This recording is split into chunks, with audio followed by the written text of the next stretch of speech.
pretty impressed that Josh and I matched. You know, we coordinated that, you know. Stripes are all in.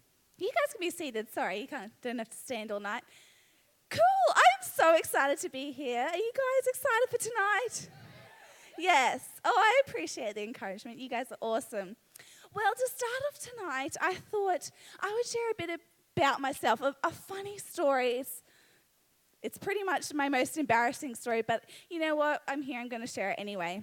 So when I was in grade 5, you know, we have a cross country every year at school, and you know, this year I was like, I'm going to give it a go. I'm going to go hard or I'm going to go home. So as much as a grade 5er can, I started doing cross-country training every afternoon after school, whether it was they had ones at school or, you know, jogged around the backyard because Mum wouldn't actually let me go for a run in case I got kidnapped or something. But, you know, I was training and I was going to win. Well, actually, I can't.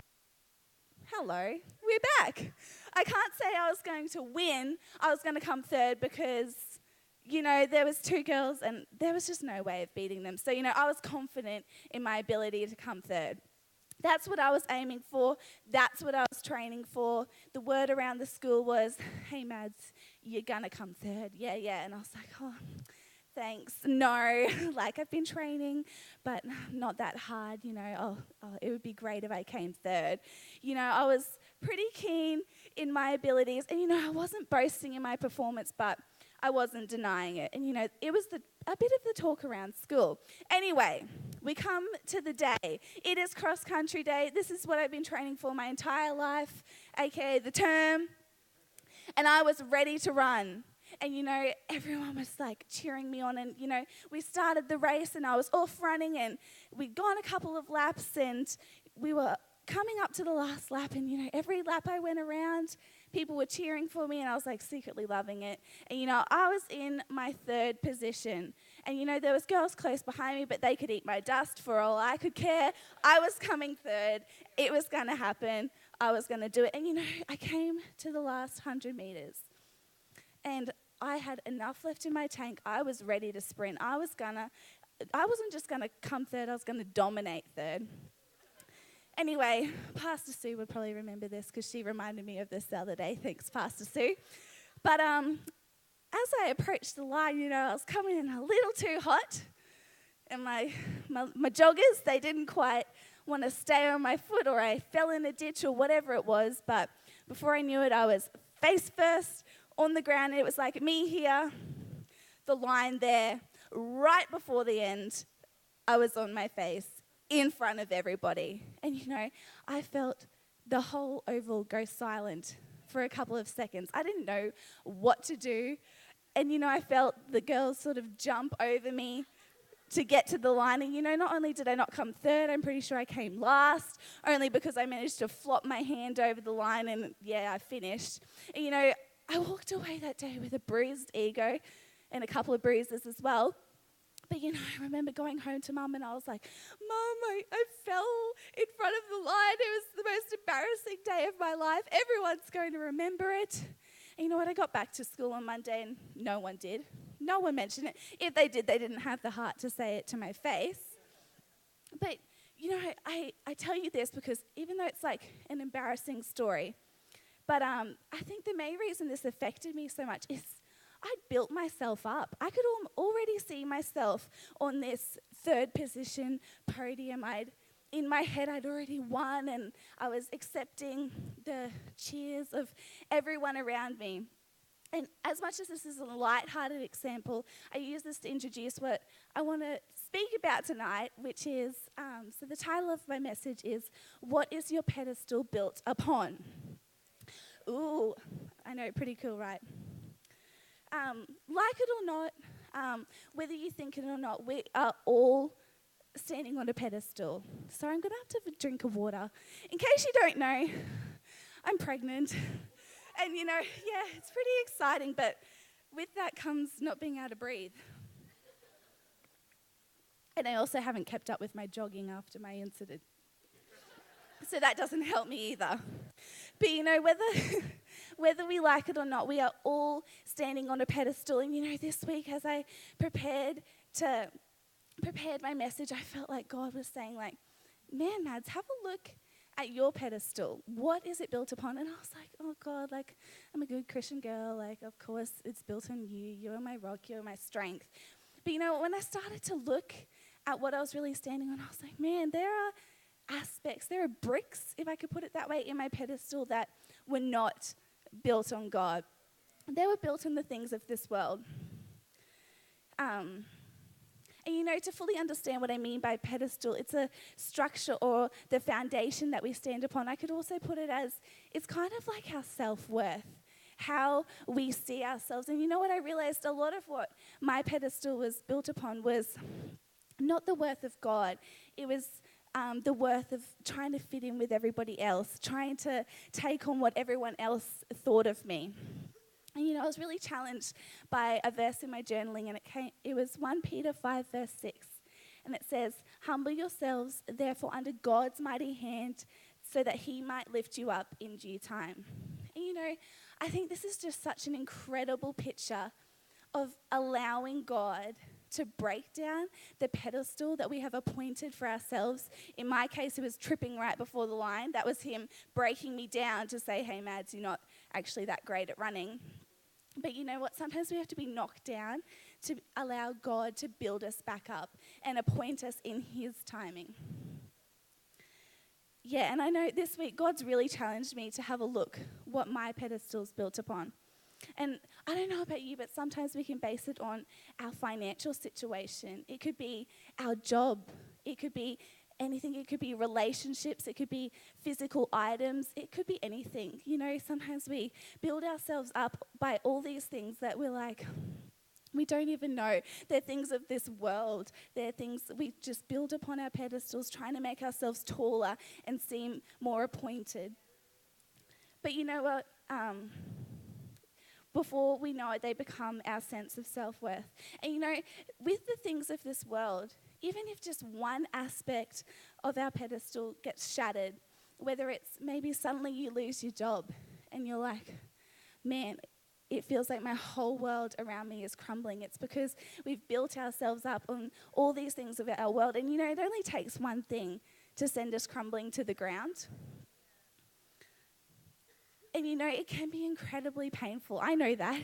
I've seen it in my life. But God doesn't want us to feel like this. He wants our sense of self-worth to be built upon him, so that when the tough times come and the storms come, which they will because we live in a fallen world, that when these times come, that we're able to stand strong and sturdy in him, that we're able to handle any storm. So the main verse I want to have a look at tonight, if you're following along or taking notes, is 2 Corinthians 12, verse 7 to 10. Now, it's a little bit of reading, but I think it's a beautiful verse. And it's in the Message. It always makes it funner in the Message version.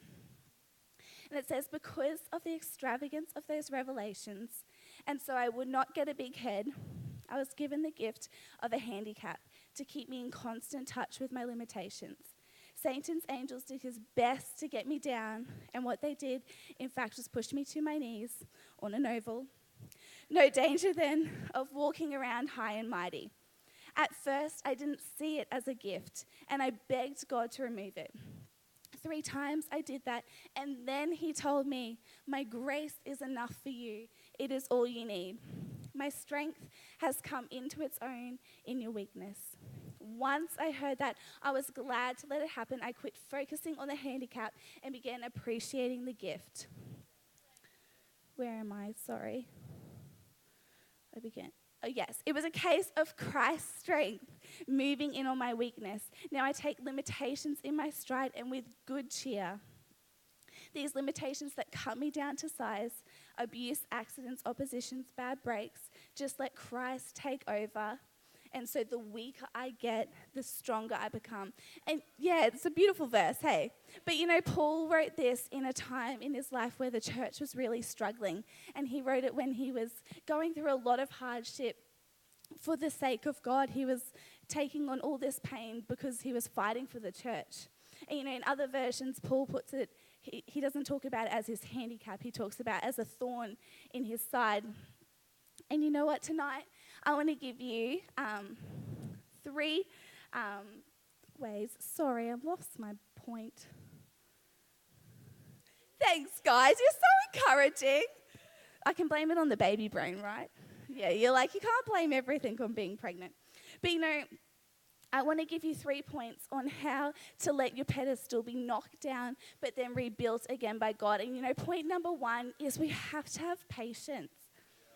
It says in the verse, at first I didn't think of it as a gift, and I begged God to remove it. 3 times I did that, and then he told me. And you know what? Paul is standing here saying, he's like, God, I'm going through so much. He's been knocked down by his pedestal has been broken and shattered. And he's saying, he's like, God, I've got cracks in my pedestal. I need you to build me up. And he's like saying, God, take away this pain from me. And you know what? God didn't do it.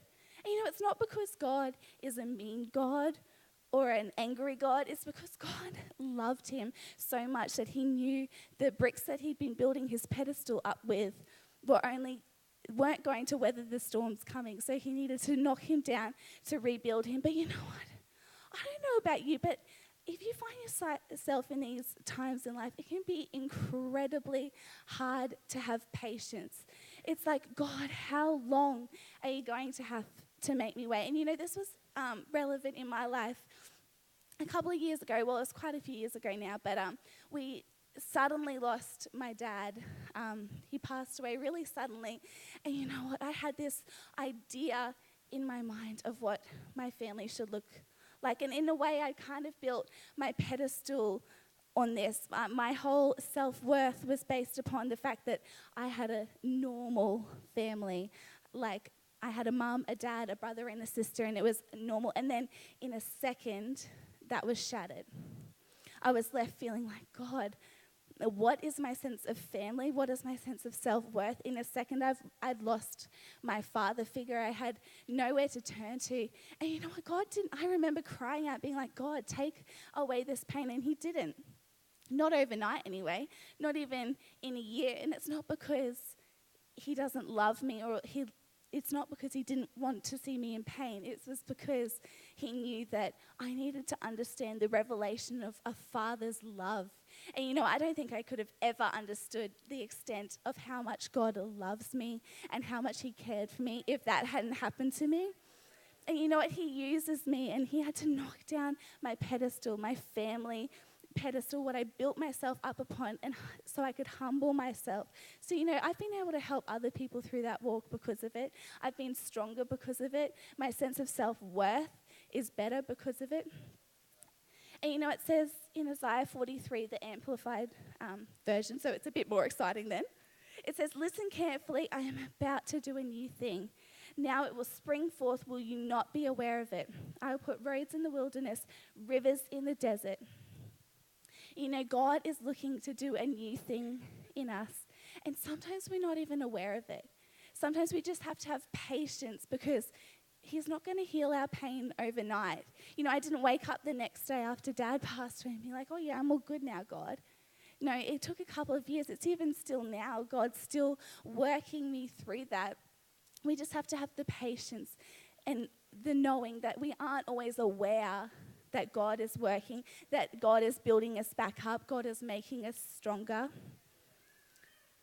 Perfect. And so, point number 2, to allow God to knock you down and build you back up, we need to stop comparing. Each and every one of us is walking our own unique and individual journey. And if we're not careful, you can get so sucked down the rabbit hole of trying to have what other people have, get what other people have. We've all heard the saying, the grass is greener on the other side. And you know what? If we're not careful, it can be like that. I have a little example. My neighbours, they're a beautiful old couple. Jared and I love them. They're almost at retirement age, but they have this impeccable garden. We have a little deck at the front of our house, and I stand there. And from my little deck, I can, without being too stalkerish, I can see that they have this beautiful veggie patch filled with the most amazing vegetables and fruits and everything. And, and then I turn over and I look at my veggie patch, emphasis on patch, which is just a thing of dirt at the moment. And if I'm not careful, I can get so caught up in comparing what they have to what I don't. And I'm at a different point of life than they are. What I fail to notice sometimes is that they spend every single weekend in their garden, tending to it, mowing, weeding, pruning, and I just don't have time for that. And if I'm not careful, I can get so caught up in being negative that I fail to notice that we're just different. We're at different points in our lives. Comparison is the biggest killer of contentment. And that's what God has, a unique pedestal for you. He wants to appoint you in your time. He has a path for you and a plan for you. And if we're not careful, we can get so caught up in comparison, trying to have what other people have, that we fail to notice that God has something exceptional for us. And we can never truly be happy with what God has given us if we are constantly seeking after the next best thing. Philippians 4 verse 12 to 13 says, I know what it is to be in need. I know what it is to have plenty. I have learned the secret of being content in any and every situation. Whether well-fed or hungry, whether living in plenty or want, I can do all of this through him who gives me strength. And you know what? When we're able to be content in the season that we are in, that is ultimately humbling ourselves and giving God the power to lift us up in his timing. God doesn't want us to go without. He doesn't want us to have a podium or a pedestal that we are ashamed of. He wants us to have a pedestal that we are proud of and excited to share with others. And so a question for you that I have to take away is God's grace enough for you? Is God's favor enough for you? Or are you too busy chasing after what everybody else has? Too busy trying to build your pedestal up that you're failing to notice that God has an amazing plan for you? So is God's grace enough? Perfect. My favorite part in the scripture is the last part where it says, my strength comes into its own in your weakness. How powerful is that? Once I heard that, I was glad to let it happen. I quit focusing on the handicap and began appreciating the gift. It was in the case of Christ's strength moving in on my weakness. Now I take my limitations in stride and with good cheer. These limitations that cut me down to size, abuse, accidents, opposition, bad breaks, I just let Christ take over. And so the weaker I get, the stronger I become. This brings me to my third point. You need to take your limitations in your stride if you want to allow God to knock down your pedestal and rebuild it. We all have limitations, and that is okay. But it's so hard to accept it, and with good cheer. So to finish, I just want to give you 3 quick ways to help you accept your limitations. To take your limitations in your stride, you need to know that the devil usually uses our limitations against us when we are on the verge of greatness. And I don't know about you, but about last year, I think it was, I was coming up. I was working 3 jobs. I was at uni, and I just wasn't sure where I wanted to be in life, what I wanted it to look like. And I was like, God, I need your help. I was struggling with anxiety more than ever. And when I was finally able to humble myself and let God start to break down some of those expectations that I had for my life, he was able to give me the opportunity to get a job to work here at the church. And straight after that, finally being able to let go, I felt for the first time right where I needed to be. And this could only happen when I was able to humble myself, break down the ideas of what my future should look like, and let God appoint me in his timing. Point number 2, you can take limitations in your stride and with good cheer. That's important. By speaking it until you believe in it. And you know what? I don't know about you, but I don't think there's anyone who goes around being like, oh, yes, I have a limitation in this, or I'm weak in this. But to be able to accept our limitations, we need, and with good cheer, we need to sometimes speak positively over them instead of negatively, so that once we start speaking it, we can start believing it. You know, sometimes we've got to do a little bit of faking it till we make it. Proverbs 18 verse 20 to 21 says, "From the fruit of their mouth a person's stomach is filled. With the harvest of their lips they are satisfied. The tongue has the power of death and life, and those who love it will eat their fruit." When we are able to speak positively over our situations, be content in our weaknesses, even when we don't believe it ourselves, we will ultimately find that what we start speaking, we start believing. And you know, we need to actively choose to see it as a gift. And finally, we can take limitations in our stride by realizing that they are only limitations according to society's standards. And you know what? I don't know if you've noticed, but the world around us is not always great. If you look at some of the statistics for mental health, they're at an all-time high, with at least 1 in 5 Australians at the moment having some form of mental illness. And you know, out of those, only 54% of them are able to speak out and get help about it. Why? Because society has placed this idea that a mental illness is a weakness, that it's something to be ashamed of, something to not talk about. And you know what? It might not be mental illness for you, but it could be a limitation. And sometimes society places these ideas that we're not allowed to talk about them, that we're not allowed to have weaknesses, that we have to be strong all the time. But you know what? God doesn't see these as weaknesses. He sees them as opportunities to move. He sees them as opportunities to break us down so that he can make us stronger than ever before. And you know, sometimes I think God lets some things come crashing down because he knows that the pain we are feeling now is nothing compared to the pain that we would feel if we let ourselves keep building ourselves up. You know, it's so easy to keep building yourself up with comparison, filling your pedestal with bricks of things of this world and not of God. You know, sometimes it's without us even realizing it. But he knows that if he can just break us down now, because if we keep building, the higher and higher we go, the harder and faster we're going to fall. And God knows that if he can just break us down and rebuild us and appoint us in his timing, then we'll be stronger than before. We'll be able to face any storm that he places in front of us. And we won't just face it, we'll be able to thrive through that season. And you know what, maybe you're here tonight and you're like, man, I've identified some areas in my life where it's like, man, my pedestal isn't built upon God. There's some bricks that you're like, man, I've been feeling my life, my sense of self-worth isn't based upon God, it's based upon things of this world. And you know, that's okay. But God doesn't have that for you. He has something way greater.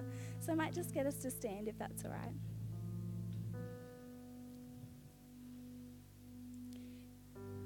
Yeah, so like I said, maybe you're here tonight and as I've been talking, you can identify just areas where you're like, man, I really need you, God. I need you to start chipping away.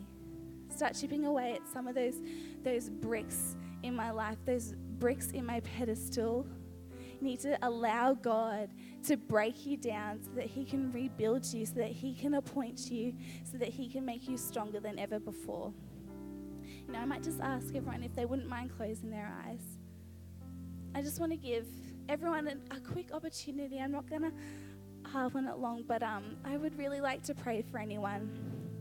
Maybe tonight as I've been talking, you want to be included in a prayer. I'm going to pray in a moment that God will allow us, that he'll appoint us, that he'll start breaking down some of these walls, some of these bricks in our pedestal, so that you won't leave here the same.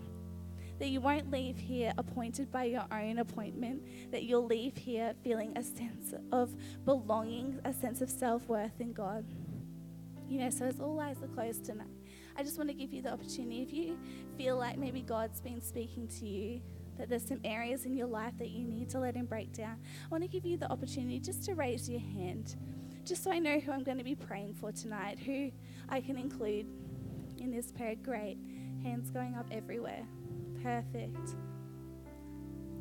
This is just saying, God, I've built my life, my sense of self-worth on things other than you, and I need you to break them down so that I can build you back up. Perfect. We'll just pray. Dear God, I thank you so much for everyone who has had the courage to raise their hands, or maybe they haven't. Maybe they've just made that decision in their heart. They know that maybe their pedestal isn't built on you, God. It's built upon things of this world. They filled it with comparison. They filled it with their limitations, God. We just thank you tonight that you're going to meet them where they're at. God, that you're going to start chipping away some of those things so that you can rebuild them stronger, greater, that they might weather any storm that is coming in their future, Lord. We thank you for that. And awesome. Well, all eyes are closed and heads are bowed. We're just going to take a moment. Maybe you're here tonight and maybe you would say that you haven't let God into your life before. Maybe you'd say, I don't even really know who God is, but I sure know my pedestal isn't built upon him. I want to give you the opportunity. We're going to pray all together in a moment. We're going to pray a prayer to allow God into our hearts. But you know what? Maybe you feel like you're here tonight and you haven't made that decision before. You know, we're all destined for a relationship with God. God sent his son Jesus to die for us because he loves us. But you know, with things of this world, we call it sin. It separates us from the love of God. You know, maybe you've built your pedestal so far up that you're just like, I don't even know there's a God. You know what? God wants to meet you right where you're at tonight. He loves you. He has more for you.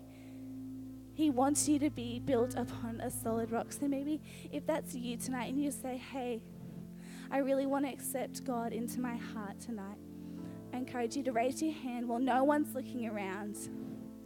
No one's looking. We're not going to call you out. We're not going to make you come up the front or do anything silly. We're just going to pray in a moment all together. So while all eyes are closed, if you feel like that's you, feel free to just raise your hand. Perfect. Great. Perfect. We can all open our eyes and we're just going to pray this prayer on the screen together. Dear Jesus, I believe in you. Thank you for forgiving me. Come into my life and I will follow you. Amen. Awesome, guys. Well, maybe you did make that decision tonight and you just didn't get to raising your hands. Pastor Sue is just going to explain a little bit about what you can do. We thank Madi.